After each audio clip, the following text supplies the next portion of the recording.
a very interesting sugya. I'm not sure how well this would go today, like nowadays, but this is the sugya. This is the mitzvah.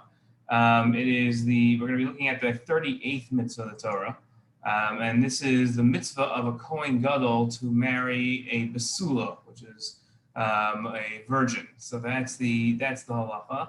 It actually happens to be. I didn't plan this out. It's this week's parsha. It's Parsha's Emor, so it works out nicely. I'm not going to suggest that you give this as your Dvar Torah at the Shabbos table, but this does correspond nicely to the parsha. Okay, so the pasuk says, "V'hu isha besulah yikach." By the way, just as one last point as an introduction here, the really great part of what we're going to be learning. The mitzvah is great, and we're going to be understanding the mitzvah and what it's all about. But there's also a principle in halacha of what's called a lav haba b'chlal asay asay, that a prohibition that is a mitzvah is a mitzvah. So we're going to be getting into that and what that means. So I think that's also a very exciting part of this. Besides understanding the mitzvah here that on the Cohen Gadol, besides that, we're going to be seeing something interesting. So the pasuk says as follows: "Who isha besulah yikach." A Cohen Gadol should marry a besulah. Right? That's the woman that he should take as a wife. Okay. So our first question is going to be like, what's the nature of this mitzvah? It's a very strange sounding mitzvah. First of all, chances are Cohen Gadol is married already, right? So that's so it's not shouldn't be confused that he has to get divorced, right, and then remarry somebody else. But it's in a case of a Cohen Gadol that wants to get married. Who is he allowed to marry, right? What kind of a woman is he allowed to marry? So that's the question. Okay. Then you have does that also mean that if he's already married, the second wife or the third wife has to be a besulah? If he's not supposed to have more than one wife, he's only supposed to have one wife, a Cohen Gadol. Oh, okay. Yeah. Okay, so let's look at the source. Let's see what it says. It says a mitzvah alameches he shetziva Cohen Gadol sheisa besulah. Amru isha besulah yikach. Okay, fine. Uber amru osei hayari kiva mamzer afilu l'chayv yasei. Okay, Vero zeh k'shehaya Cohen Gadol ba al bilsei besulah shehi asura lo basei. Right. So if a Cohen Gadol marries somebody who's not a besulah, so here's the trick. He says. She asura lo basei. So this wife who's not a besulah, who he takes as a wife, is forbidden to him with an asay. So right away, that's a contradiction in terms, right? Because a mitzvah asay means that you are commanded to do the following. It's an action. You have to do an action. You have to say something, right? We'll get into that. But the right here, so what the Rambam is using, he uses the language of where it says. So at the end of the line, it says asura lo basei, it's forbidden to him, right? So if it's a positive command, what does that mean? That it's forbidden, right? It seems like the mitzvah is creating a prohibition. So if it's a mitzvah, he should do something. So what does that mean that it's usur? Why is the language usur found anywhere in these sources, right? There should be no language of isur. Shashorish etzleinu lav haba mechal asay asay. So the Rambam says that we have a principle that a prohibition, a lav is the language of prohibition, right? So a prohibition that stems from an asay, right? Which is what's happening here, right? Everybody, what's called a besulah is a non-virgin woman. A besulah is usur to him, right? And that is a problem with the asay of who isha besulah yikach. So how do we understand that? Okay, right. So that we have to understand. Okay, hinei kvar isbar shehi mitzvah asay. V'amru gam keinu mitzvah al besulah. Okay, fine. So now the Rambam point, like he tries to prove that this is actually an asay, because if I would tell you that he has to marry a besulah, so then you would say, okay, so my nafkamina, what's the difference? So he can't marry a besulah. Okay, so if he can't marry a besulah, so then what you're telling me is that this is actually a prohibition, right? That's what's happening here. We're having a prohibition. Okay, so How do we understand that? Okay, let's look at the next source here is the Rambam and the Parish Mishnayos, and this makes it even a little more confusing. The Rambam says as follows. This is in his commentary to the Mishnah and Makos. He says Eshkol alavim amurim b'Torah nechlak and shiva chalakim. There's 7 types of prohibitions in the Torah. Mayam shisha ein chayvim b'makos. 6 of them you don't get makos on. Right? And one of them you do get makos. When I say lavim, says the Rambam, right? Lav is a language of prohibition. I mean that you're warned against it. If you're warned against something, that's what fits into these 7 categories. Now the 5th one is shaykh to us. It says is a prohibition that stems from an asay. Excuse me 1 second.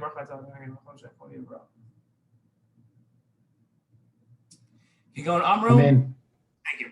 You go on. I don't want to say thank you, but okay. So you go on Amru. The Cohen Gadol, who isha besulah yikach. Right. So like it says, the Cohen Gadol. So besulah he should take. Mashma she'asur lo lekachas besulah. So it stems from that it's forbidden for him to take a besulah. Right, he can't have a besulah as a wife. But we don't have a pasuk that says that. So you can't punish him because there's no prohibition. Right? One of the rules we have in Torah is you can't punish somebody if you haven't warned them. Right? So if there's no azhara in the Torah, you can't punish them. So you can't get makos. Okay? As opposed to, let's say, a regular Kohen who marries a divorcee, that he can't do, right? And then he would get lashes for it because there's a prohibition listed in the Torah.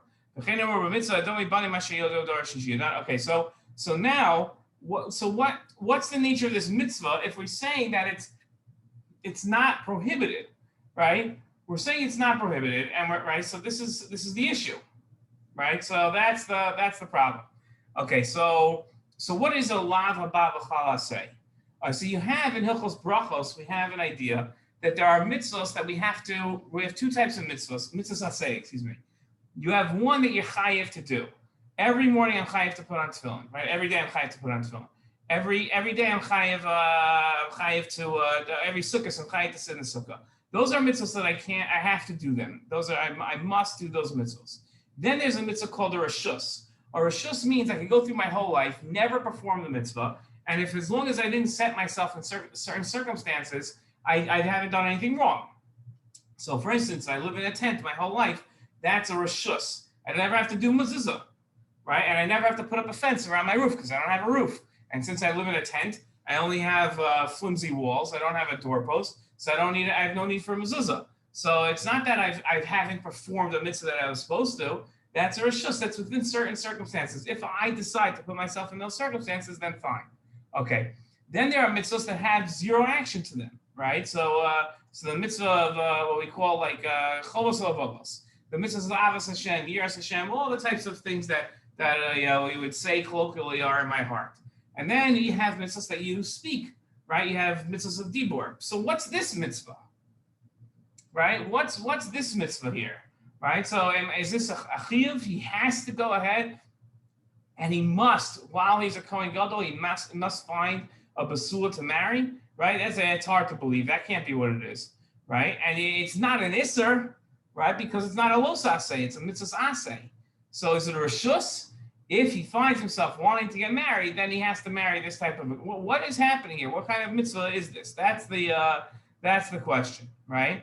Okay, so So that's what we have to.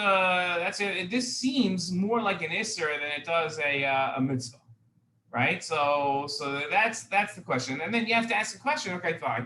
So if you want to say, okay, this is a special thing. It's a special thing. You have a couple of examples like this.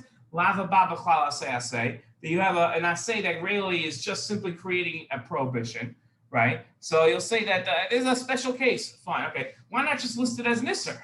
So we're literally asking a question on Kodesh Baruch Hu, right? Why not just put it on an isser? If that's what Kodesh Baruch Hu did when it came to a regular Kohen and a divorcee, Kodesh Baruch Hu just said, you're not allowed to marry that person. Fine. So why not say to Cohen Gadol, you can't marry a besulah? Why does it have to say, who be isha besulah yikach? right? Why list it this way? It's a very strange type of a thing. I mean, there has to be a reason for a lava say, right? There's got to be some sort of logic to it. So what would that logic? It's part of the way this works, or what you're asking is, the Cohen Gadol doesn't become a Cohen Gadol, let's say, in most cases when he's 18 years old. He becomes a Cohen Gadol when he's married already. Very old, usually. Right, correct. So then what happens with than the other Kohanim? So chances are, right, he's probably an elderly man. And then what? He's an elderly man. I don't know. At what point does he have to marry a besulah? When he wants to get married. Let's say when he wants to become a Cohen Gadol. His first wife passes away, and now so he says, "Okay, I want to get remarried." So now that he's the Cohen Gadol, he can't just go on JDate and find anybody he wants. He's got to marry a very specific type of age, and she has to be a. And if he's already married and his wife didn't pass away, that doesn't mean he can't get married. He's only in one wife. So he can't be the Cohen Gadol then? If he's already married? No. If he's very married, he can be. It's saying if he does take a wife, the wife that he takes has to be a besulah. It's only when he wants to get married, not if he's already married. I see. Okay. So would that be categorized as a reshut? I don't know. So I'm asking. I don't know. What do you think? I don't know. I'm saying it's very strange, right? It's very strange since I say because first of all, so you're right. If you have to choose, you got a multiple choice: chiyuv, reshus, right? Chos, leib, dibor. So what would you call this? So the best fitting category has to be reshus, right? Because it's only if he wants to do this. But then I don't even know if it's a mitzvah. I mean, I know it's a mitzvah. I'm saying I'm curious as to, I'm troubled by the fact, challenged by the fact that it's a mitzvah saseh. Why is this even a mitzvah saseh? The only thing it's doing is telling me who I can't marry, right? That's really what this mitzvah saseh is doing, and that's why the Rambam calls it a lava babachal aseh. The Rambam has to go to great lengths to explain that even he calls it himself. He calls it a lav. He says we have 7 types of lav. One of these lavim is this, right? But this is not say, right? The Sefer Mitzvah, he's like trying to convince you over and over and over. This is really an assay, and that's why I'm going to count it as an assay, right? So he goes to prove it. He brings in Gemaras that call it an assay, or he calls it an assay. And then in Makos, he goes to great lengths to show that this is actually one of the 7 types of lavim, and that you don't get Makos for violating it. Why don't you get Makos? Because it's a lav shabbat l'chal assay, right? Okay, so it's like almost, it's got 2 sides to it here. Right? And the 2 sides don't go along well. So that's what I'm troubled by. But if you have to pick one, you'd say reshus, except the fact that a reshus should not create an issur, right? A reshus shouldn't create an issur because, right? If I have to, let's put it this way. If I have to, trying to figure out how to say this. If I have to sleep in the sukkah, right? So does that create an issur to sleep anywhere else? Right? And sukkah, is it usher for me to sleep in my house on sukkah? No, I'm being the vatal and I say, right? I'm not performing a mitzvah. That's what's happening here. So you would say about a Cohen Gadol that marries a besulah. So just say he's mevatel and I say. Why do I have to say lav? Right, that's the right. So even if you can't find an imperative to call it a lav, I can ask the question: what's the difference now? What's the difference by that is a lav? That's my question. Okay, let's get on to another subject here. I mean, same mitzvah, but different direction. The Rambam says as follows: Hilchos Isory Biya is the laws of forbidden relationships. Okay, it's very long. It's like 23 perek. Okay, so these are people you're not allowed to be in a relationship with. So the Rambam says here in the middle of perek Yizayim. Okay, the Rambam says mitzvah saseh al Cohen Gadol she'isa nara besulah. So there's a positive command for Cohen Gadol to marry a nara besulah. Mishetidgor te'etzarla. When she gets too old, so she's forbidden to her. Isha besulah yikach, and this is a woman that's a besulah you should take. Isha loktana, so he can't take a child. She's got to be a woman. Besulah lo vulgaris, and besulah means that she can't be too old. So she has to be a nara. Okay, she has to be in this like 1 6 month age that she has to be. Right? You can't be married to 2 women. Okay, so fine. That's great. That's a forbidden relationship. We get it. The problem I have is here in Hilchos Klei HaMikdash in perek, the entire perek is referring to all the halachos of a Cohen Gadol. And you'll say, okay, fine. So what's your problem with that? The Rambam brings it up there. He lists it, right? So if you're looking at all the halachos of the Cohen Gadol, it's there. Okay, right? So he lists it. Okay, but that is my problem. The fact that he lists it. Why? Because the Rambam is not like an all-encompassing book that wherever you look, you'll find everything you need. The Rambam's assumption is that you're going to read the entire Mishnah Torah and that you're going to be an expert in halacha. So the Rambam doesn't have a need to list things 2 times. He only has a need to list it once. And if it's not in the place that you like, too bad.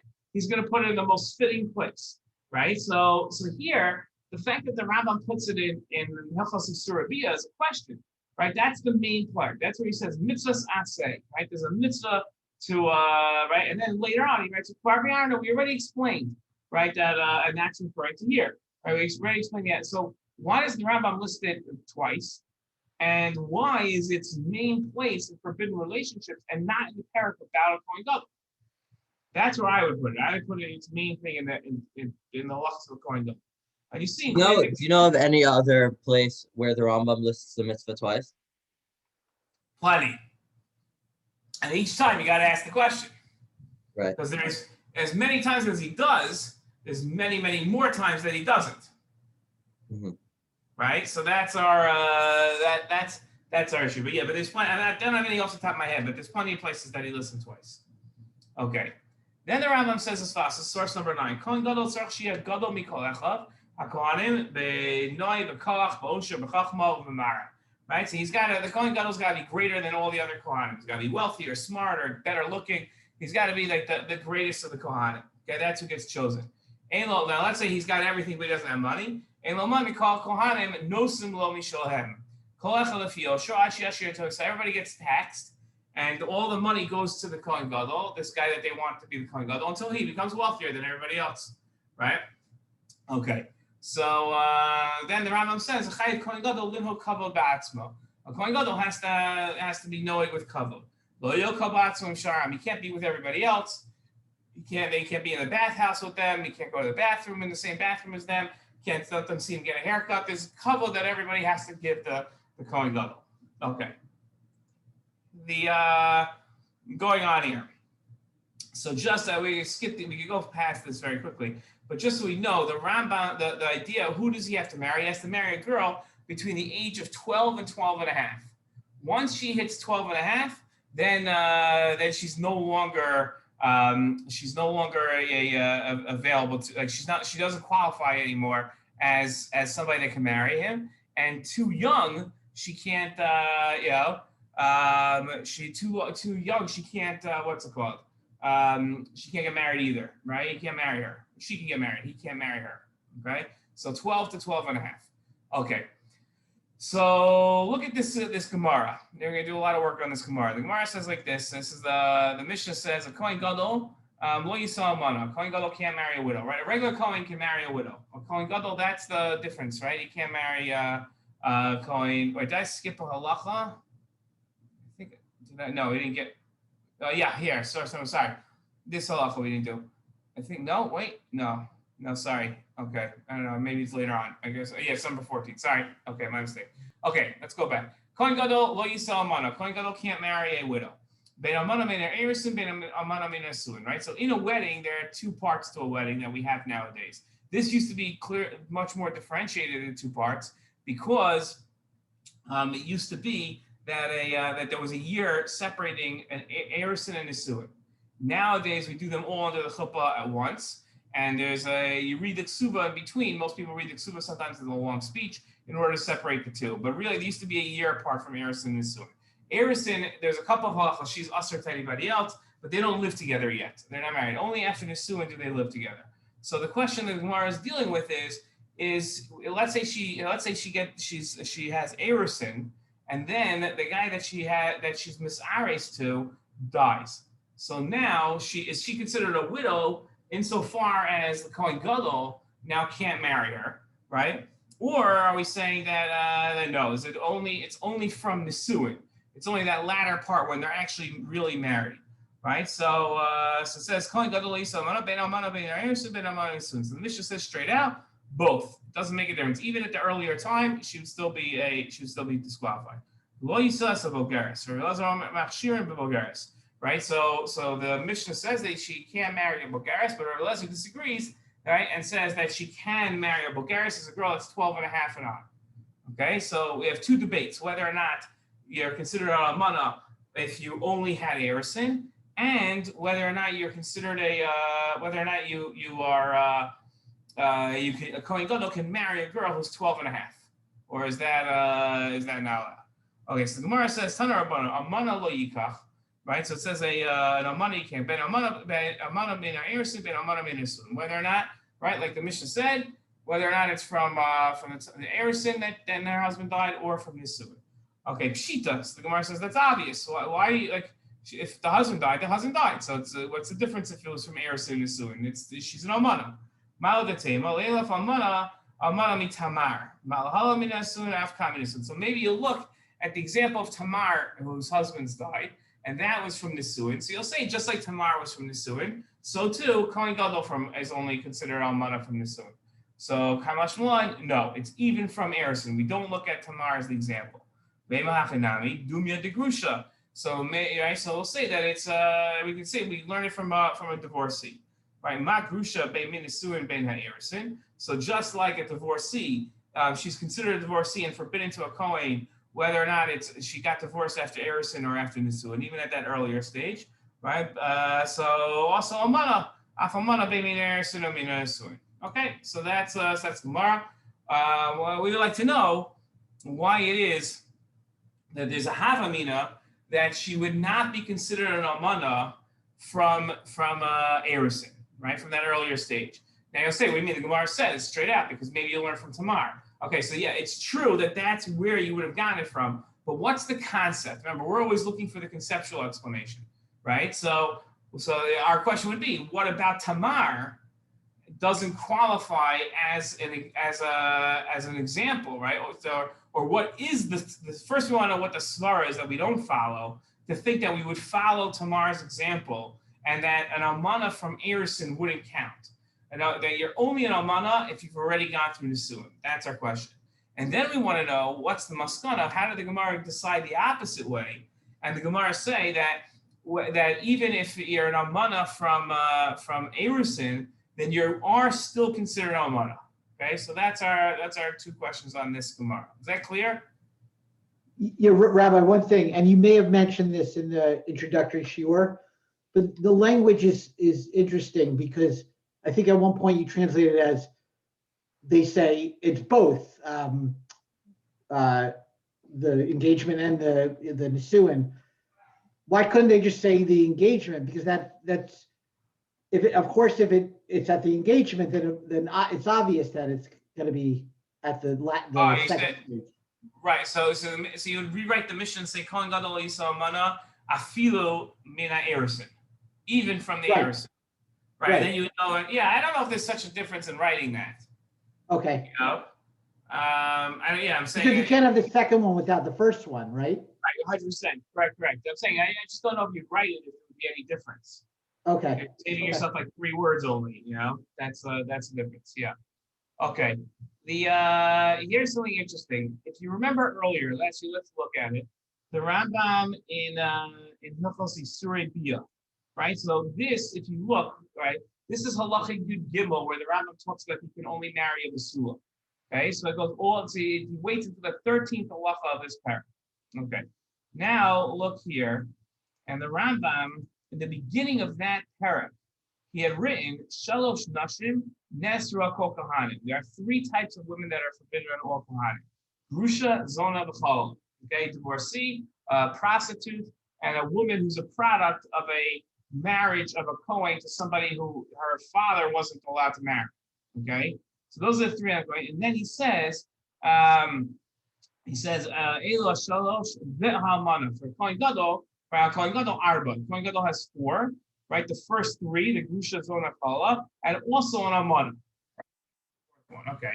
So here's my question. Why the Cohen Gadol is not allowed to marry an Amana, but he's also not allowed to marry a besulah, right? So he can't. There's also 3 other types of women a Cohen Gadol can't marry. A katan, right? That's what that we saw in the earlier, the later halacha. Now, 13 halachos later, he's going to add to this list. He's going to say that the Cohen Gadol also can't marry a katan, right? A katana, can't marry a young girl, and he can't marry an older girl, and he can't marry an amana, right? And he can't marry a besulah, right? So the list gets much longer. So why is it in this list, the Rambam only adds 1? Right, and then later on in the halachos, he's going to say, actually, she also can't marry this, and this. He can't marry these people, right? So why is he listed here? You see the question, right? Now, so you're going to make a list. So make a list to make it comprehensive, right? Don't make it like a shorter list. Okay. Okay. So then you have, let's see here. Okay, so let's look at the next Gemara. The Gemara says as follows: Lo yisa. Esa bogeres. Tanaraban who yisha besulah yikach. Pratla bogeres shekala besulah. Right. So this excludes a girl who's 12 and a half. That's very Meir. Elazar Rishul Shiur. They say it's okay with bogeres. 12 and a half year old girl. That's fine. He can marry her. But my kamufage. Rabbi Meir Savar. Right. Look at the words that he uses. So besulah. I feel mixus besulah mashma. So had the pasuk said v'hu isha besulah yikach.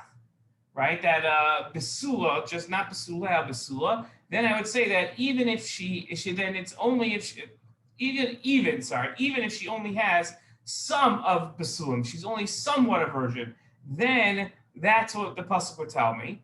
But because it says besuleha, she has to be a complete besulah. And that's why it's only until 12 and a half, and he can't marry a 12 and a half year old. Rabbi Elazar Rishon Savar besulah. Besulah shlema mashma, the opposite. Had it been said besulah, then it would be a full besulah, right? She would have to be a full besulah. But because it says besuleha, afilu mixus besulim. So even mixus besulim is okay. Okay, so I want to know what's a Meir svarah, what's a Elazar B'Shuvah Shimon svarah, and what's the debate between them. Okay? Okay, so let's answer some questions here. Okay, so first, what I want to say, my svarah here that I like to say, is that the mitzvah, and we'll see this throughout the answers, but the mitzvah of Cohen to marry a besulah is a way of the Cohen Gadol being makidash himself. It's a way of his he has an obligation, the Cohen Gadol has an obligation that we'll see, to reflect his own kedusha. Okay, and by marrying a besulah specifically, he reflects his own kedusha. Okay, that's what this mitzvah is all about. Let's explain. Okay, we wanted to know what the nature of this mitzvah is. Okay, so this mitzvah seems like a lav in all ways, right? But its nature is it's a mitzvah saseh, right? So what qualities does it have that makes it a mitzvah saseh when in reality, practically, what we're seeing is that it prohibits so many different types of people. Right. So why are we saying that this is a mitzvah aseh? Okay. So and practically, what's the difference? Practically, the difference is when he does violate the aseh, he doesn't get lashes. It's like very little practically to call this a lav is very little difference. So what are we saying here? Okay. So what I'd like to suggest, when you have a mitzvah, okay. So there are every mitzvah has a keyum to it. It has a fulfillment to it, right? So you have to figure out what that keyum is. A lot of times people get confused when we say keyum, right? So we say it's the halachic objective, but a lot of times people get confused between the halachic objective and they think it's the philosophical objective. It's not. A keyum means that there's a halachic objective. In other words, halachically, in a purely legal sense, there's an objective to the mitzvah, okay?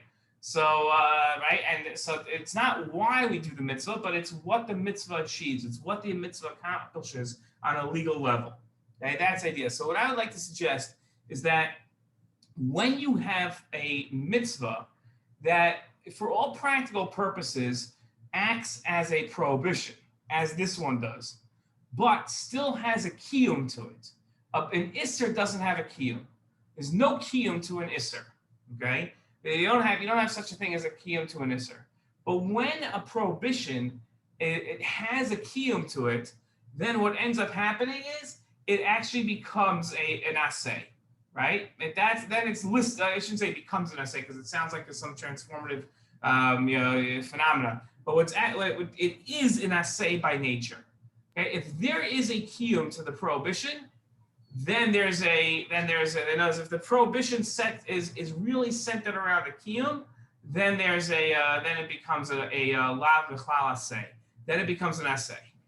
That's the that's. So there is a keyum to the low assay. Yeah. Okay, I think I froze for a second there, right? Okay. Froze for a second. For a second. Okay, so a lav, right? A lav that is isser. Let's use the word isser. Okay, like a prohibition. So an isser, not one of the tariyam, but an isser will not have a kiyum. Okay, it won't have a kiyum. A regular isser, right, that we're used to does not have a kiyum. But if the isser, what? I can't say at the end of Shabbos, I didn't do any of the lamitet malachos, and therefore I was makayim the los aseh, or at the end of Pesach I didn't eat chametz, so I had a kiyum in the los aseh of not eating chametz. Doesn't work. You haven't fulfilled anything. You stayed away from something. You've refrained, but you haven't done anything. And you can't say that refraining is a fulfillment? Fulfillment of what? Of refraining, of not having chametz, of not doing a malacha. You can be, but that refraining, like a shei say, when I don't do anything, I'm not fulfilling anything. Okay. You have to point to something you're fulfilling, right? But let's say you have a set of prohibitions that you can say that the accomplishment of the prohibitions is achieving something, is being mekayim something, right? So then HaKadosh Baruch Hu will list that as an assay because there is a kiyum. Okay, that's the idea. So here, what we're saying is, okay, and that's what I want to look at this source here, right? The idea of Sefer Kedusha, which has its Nechos Isurei Biya in it, the laws of forbidden relationships, like we saw, that's where this mitzvah is listed. So the kiyum here is Kedusha, right? So it says, Shneim Nemar V'Avdios Chamina Amin, right? So, and he calls the Sefer Kedusha, that this idea is being makadesh oneself by staying away from forbidden relationships, okay? So now I can understand why the Rambam puts this in Hilchos Isurei Biya, right? And not in the halachos of Kli HaMikdash, okay? Because what is the halachos of Kli HaMikdash all about, right? In perek that talks about the din of a Cohen Gadol. It's the idea, there's forbidden, in Hilchos Isurei Biya, the idea is being makadesh myself, right? I'm staying away from the following people because I'm going to be mekadesh myself. In Hilchos Kli HaMikdash, it's about us being mekadesh the Cohen Gadol, right? We have to show the Cohen Gadol is different than everybody else. So now I'll ask you, of those two choices, which one is this mitzvah, right? And so before you try to figure out which one, I'll help you out here. It's both, right? Both phenomena are occurring. In Hilchos Isurei Biya, what's happening? The Kohen is being mekadesh himself. He's staying away from certain relationships. That's right. But the Rambam puts it in Kli HaMikdash also because by only taking a besulah, the Cohen Gadol is showing his uniqueness. He's more kadosh than a regular Kohen because he's not allowed to marry even an Amalna, and he's more kadosh than the rest of the nation because the rest of the nation can marry just about anybody, right? He can't marry, right? He can't marry. So there's two things happening here. There's the Cohen Gadol as the Cohen Gadol, and everybody else is showing him kavod, and that's what this mitzvah is mekayim. But there's also a second kiyum b'davar, and that's the Cohen Gadol being mekadesh himself, and that's why you find it in Hilchos Isurei Biya. Okay. Now we can understand the Gemara that debates whether or not a Cohen can marry a girl that's an Amina from Irishin or from נישאוין. Right? What's the machlokas centered around here? Or what's the Havamina and the Maskara? So the Cohen Gadol has to manifest more kedusha than a regular Cohen. He's got to show that. He's got to demonstrate more, right? So the Havamina is that it would be simple manifestation of kedusha by just not marrying a widow from נישאוין, right? In others, and where would he get support from that? From Tamar. He would say, look, I'm not marrying a girl from נישאוין, that's enough. So the Gemara comes along and says, no, the higher level of kedusha that you have to manifest has to be that you can't be involved in any woman that had any sort of halacha relationship with a man before him. That's where it extends to, right? The nafkamina between a Surin and an Irusin, between these two levels, is whether or not she's ever been involved with a man. I don't mean sexually, I mean whether she's been involved with a man in terms of halachically. Has her legal status ever attached to another man before? So the Havamina was, as long as it's not נישאוין in the ultimate attachment, then it's fine. But the maskana is that no, the level has to be much higher. Okay, that's the idea. So now look back at what we were talking about. Why? Remember the list that the Rambam made, right? So he had at first he said that the Kohen is 3 people. Cohen Gadol, he's not allowed to marry 4 people. And then we saw in an earlier halacha. We saw it earlier, but it's actually a later halacha. Right, let's call it up here. That the Rambam says that mitzvah say a kohen she said nar besulah because she tidgor tesser love we should say right that now she can't get married to an older girl or a younger girl, right? There's more people that he can't get married to, right? So why didn't those? Okay, so who made the first list and who did not make the first list? The first list was a widow made the list, right? Who did not make the list?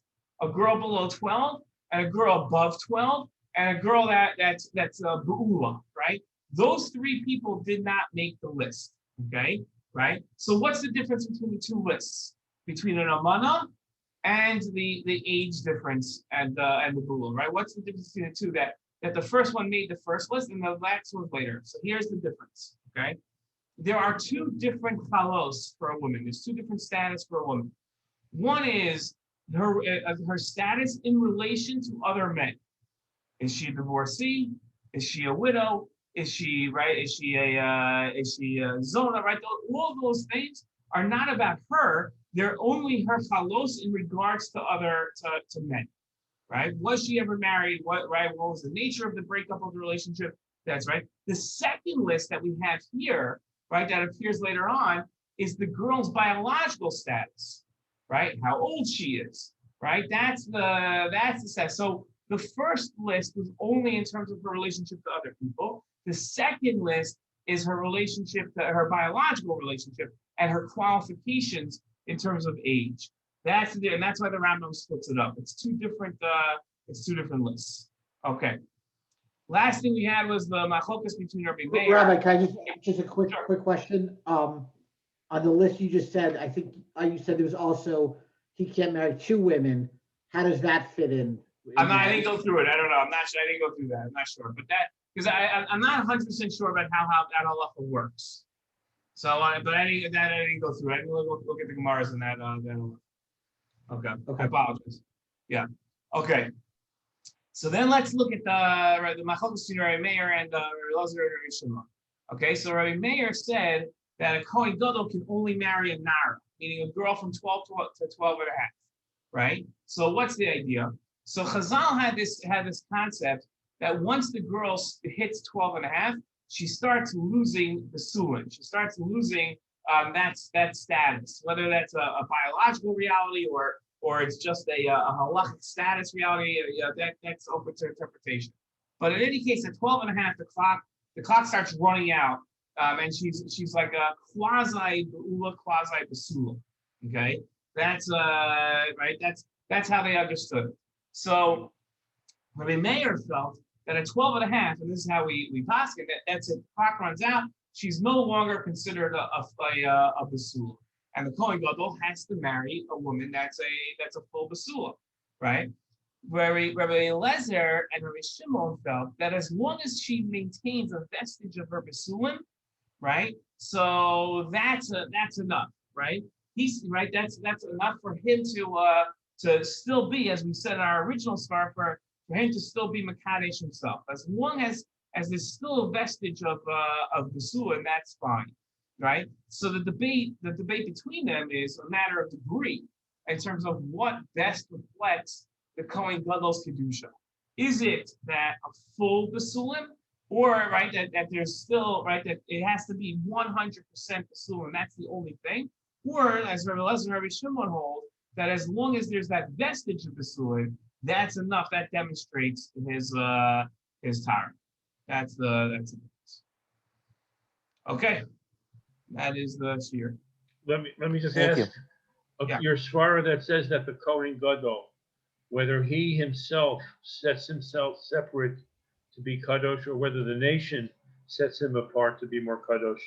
Does the same svarah work for a Cohen Gadol in terms of their isurim? Because I don't think a Cohen Gadol it would apply. In terms of why Cohen Gadol, can't marry a zona, grusha. Yeah, I guess so. I guess it would have. Yeah, I guess you'd say the same svarah by Cohen Gadol to a certain extent, as in terms of his kedusha versus kedusha's Am Yisrael. Yeah, the interesting thing though is the one problem I have with that svarah is that there's no asay for a regular Kohen. See, that would be my problem. There's no Keyum b'davar. So I would say that no, it wouldn't work because there's only an isser. By a regular Kohen, there's only an isser. It says amana grusha lo yikach. So there can't be a Keyum in the matter. The same thing holds true for the isser of being metame mace. Metame mace. It's only an isser. Is an isser, right? Right. So it doesn't have to be everything. I'm saying I think where you're going is that every halacha of a Kohen has to be for to Makadosh himself. I don't think that would be true. Yeah. Okay. See everybody next week. Thank you. You, Rabbi. Okay. See you.